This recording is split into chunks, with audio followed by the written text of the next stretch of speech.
손책에게 각별한 신임을 받았던 장수는 조조가 쳐들어오자 손권에게 항복을 권고하는 바람에 많이 꼬였습니다. 꼬장꼬장한 성격 탓에 이후에도 군주인 손권과 각을 세웠지만 정작 장수가 없자 다른 나라의 사신들에게도 한마디도 지지 않던 그를 손권이 뒤늦게 그리워하기도 했습니다.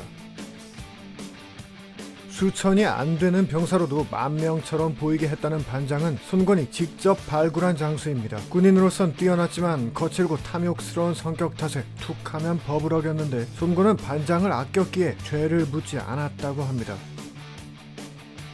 따뜻한 리더이자 시한폭탄 같은 부하였던 주하는 조인을 격파하기도 했던 창의적 전술가입니다. 그는 화병 비스무리한 정신질환으로 칩거하기도 했지만 손권이 자신의 수염을 만지는 걸 허락해줄 정도로 좋아하는 장수였습니다. 제갈근의 아들 제갈각은 어마어마한 포텐셜을 가진 오성 유망주였습니다. 손권은 남전에서 우긴한다더니 진짜라며 그의 재능을 아꼈지만 그놈의 고집불통 성격이 걸려 임종 때 뒤를 맡기는 걸 망설이기도 했습니다. 장수로부터 천거된 엄주는 진솔하며 조용히 맡은 바 일을 처리하는 신하였습니다. 그는 제갈량이 좋아한 오나라 인물 중 하나였는데 자신한테 군사를 맡기면 후회하게 된다며 손권이 제안한 노숙의 후임 자리를 극구 사양하기도 했습니다. 최고의 잔바리 소탕 요원 하즈는 오나라에 꼭 필요한 인재 중 하나였습니다. 손권은 합비공방전의 끔찍한 패배 후 손수 하즈의 눈물을 닦아주기도 했으며 공을 세운 하즈를 수레에 태워보내며 사람들이 보고 배워야 한다고 말하기도 했죠.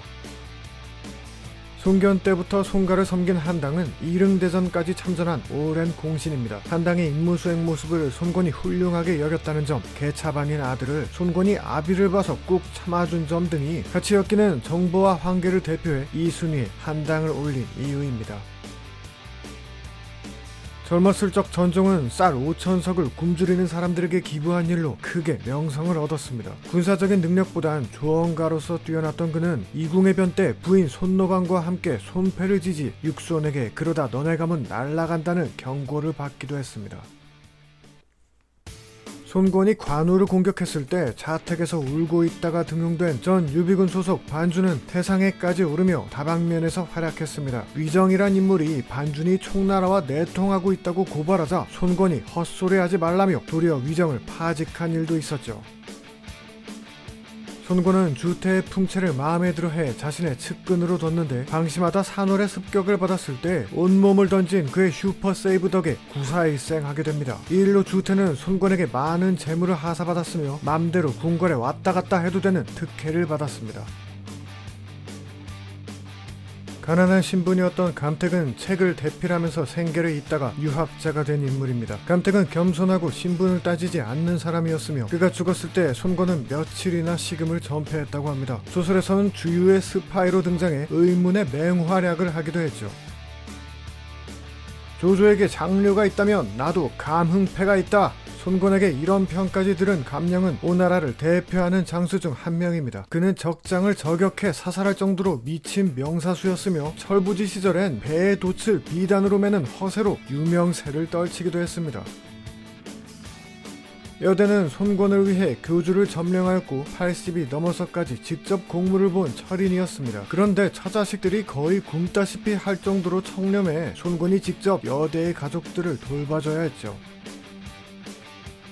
항상 손권의 옆에서 조용한 소리로 바른 말을 했다는 장갱은 장수와 더불어 손책 때부터 손권을 섬긴 명사입니다. 장갱은 건업을 세수도로 추천한 사람이며 손권은 장갱의 유서를 볼 때 비오듯 눈물을 흘렸다고 합니다.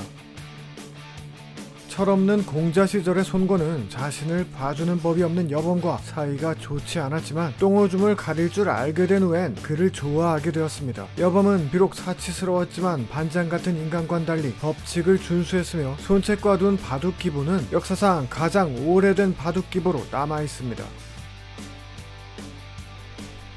중앙무대 데뷔와 동시에 충격적 임팩트를 남긴 육순은 가히 독보적인 수준의 공을 세웠습니다. 육순이 생전에 받은 대우는 오나라에서 감히 견줄 자가 없는 수준이었지만 자신보다 훨씬 뛰어난 그를 손권은 점차 경계하였고 결국 후계자 선정에 관한 그의 구구절절한 충언을 오히려 비난하고 모욕 주면서 구국의 영웅을 비참하게 죽게 하고 맙니다.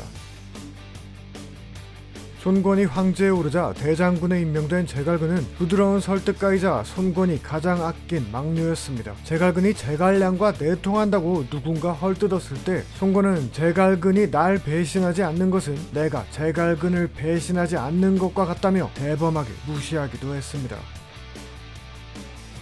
노숙은 손권의 밑에서 천하통일을 꿈꾼 몇 안 되는 사람입니다. 장수는 노숙이 어리고 함부로 말한다며 깠지만 손권은 노숙을 하늘이 내게 내린 사람이라고 말할 정도였으며 자신이 황제가 될 것을 예상한 유일한 인물이라며 훗날까지 그를 높이 평가했습니다.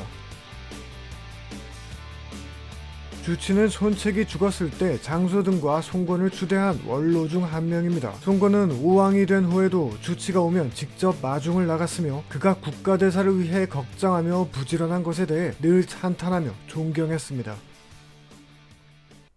주치의 양자 주연은 10대 때부터 손권이 눈여겨본 인물이며 강릉에서 조진, 하후상, 장압의 다구리를 막아내 위나라에까지 명성을 떨쳤습니다. 주연은 오랜 세월 대도독이었으며 그가 병들었을 때 손권은 걱정 때문에 밥도 못 먹고 잠도 못 잘 정도였다고 하네요.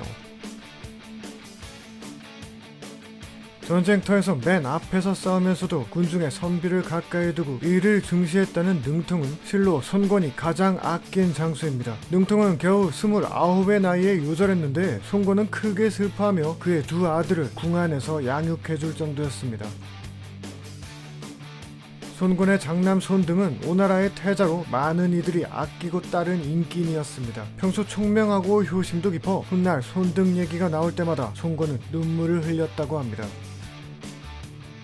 말년 손권의 막장 행보를 대표하는 인물 여일은 탐욕스럽고 가학적인 본격 간신이었습니다. 그는 승상이었던 고흥을 압수수색할 만큼 국정을 농단했는데 손권이 그런 그를 얼마나 싸고 돌았는지 태자 손등의 말도 씹을 정도였죠. 여일의 죄상이 밝혀졌을 때 담당하는 관리들이 그를 화형시켜 찢어 죽이는 형벌을 제안했다 하니 그야말로 손권 빼고는 모두가 미워했던 인물인 것 같습니다.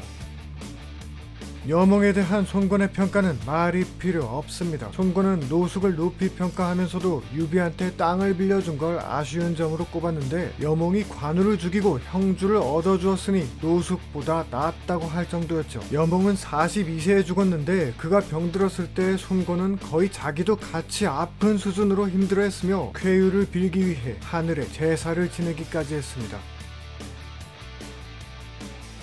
정사 주연전에 의하면 손권이 가장 마음을 준 장수가 여몽과 능통이며 주연이 그 다음이었다고 합니다. 하지만 이들 모두가 인간계라면 손권이 신계급으로 찬양하는 인물이 있었으니 바로 주유였습니다. 손권은 자신의 최애인 여몽조차 주유 다음이라고 평할 정도였으며 주유가 요절했을 땐 직접 소복을 입고 애도하고 그의 집안엔 세금을 면제해주기도 했습니다. 황제가 되어서도 한결같이 주유를 생각하던 손권은 다음과 같은 멋진 말도 남겼죠.